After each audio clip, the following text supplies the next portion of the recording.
Hey everyone, welcome back to Corporate Decoder. Today, the Pre-IPO and Growth Fund just filed an amendment to its shareholder report, and I am spotting some interesting numbers in the restated financials. Quick note, this is not financial advice, just my take on public filings for educational purposes. This filing is an update to a previous report, and the main reason for the change is a correction to the fund's financial highlights.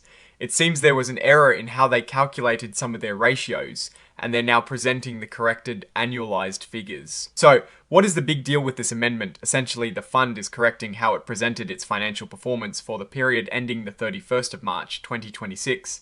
The original filing had an error in calculating some key ratios, specifically how they annualized income and expense amounts for a period shorter than a full year. This is important because it affects how you understand the fund's true operating efficiency and profitability on a consistent basis. Let's dive into the restated financial highlights for both the Class F shares and Class S shares. The net asset value per S share at the end of the period was $11.9, up from $10 at the beginning. This represents a solid gain, especially considering the short reporting period from the 22nd of January 2026 to the 31st of March 2026. Now, when we look at the net investment loss per S share, it is reported as a negative 3 cents. This means that the fund's operational expenses slightly outweighed the income it generated from its investments during this period. However, the real story is in the next line. This is where we see a substantial gain of $1.93 per S share. This gain comes from both realized profits from selling investments and unrealized appreciation, meaning the value of investments held increased. This is what drove the overall positive performance. The total return for both share classes is a very strong 19.00%. This is a fantastic return for any period, let alone the roughly 2 months this report covers. Keep in mind, this is a short period, and the fund did mention that this level of outperformance might not be typical in the long run. They attribute some of this to the timing of their investments and how private market valuations can lag behind public market shifts. Looking at the expense ratios, the net expenses are 2.27%. This includes management fees, professional fees, and other operating costs. It is important to note that the advisor has agreed to waive some fees to keep these expenses in check. Without these waivers, the expenses would have been higher. The portfolio turnover rate is 19.36%. This means the fund bought and sold about a fifth of its portfolio during this period. For a fund focused on pre-IPO and growth companies, this turnover rate is quite reasonable, suggesting they are making considered investments rather than frequent trading. Let's switch gears and look at the fund's balance sheet, the consolidated statement of assets and liabilities. As of the 31st of March 2026, the total assets were over $124 million. The most significant portion of those assets, about 82.6%, is in investments valued at over $101 million. The cost of these investments was around $77 million, indicating a significant unrealized gain. This gap between cost and fair value is a key indicator of the fund's performance during this period. They also have a healthy amount of cash, over $17 million.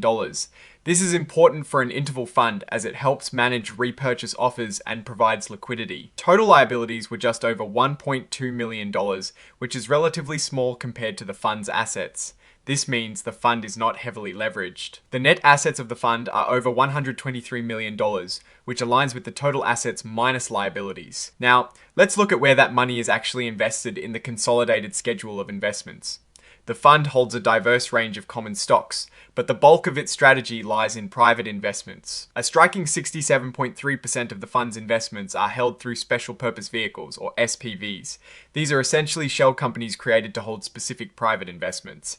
This tells us the fund is heavily involved in the private markets, which are generally less liquid and harder to value than public markets. Within these SPVs, a significant chunk, 13.2%, is dedicated to the I model sector. This includes investments like I.P.O Co-Invest Horizon DLP and I.P.O Velocity. LP, this highlights the fund's strong conviction in the artificial intelligence space. Another large allocation, 16.4%, is in semiconductor equipment, with investments like T.H.E Special Circumstances, Fund LLC Series S and T.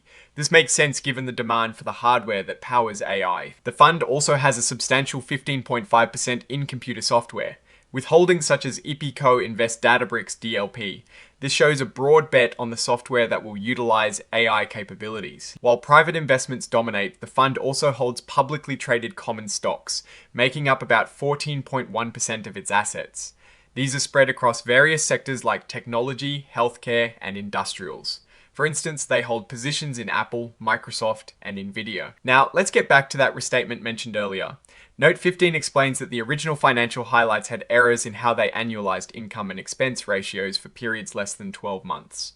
For example, the net investment loss for Class F shares was previously reported as a negative 0.29%, but after restating and annualizing correctly, it is now a negative 1.26%. Similarly, gross expenses went from 0.56% to 2.69%.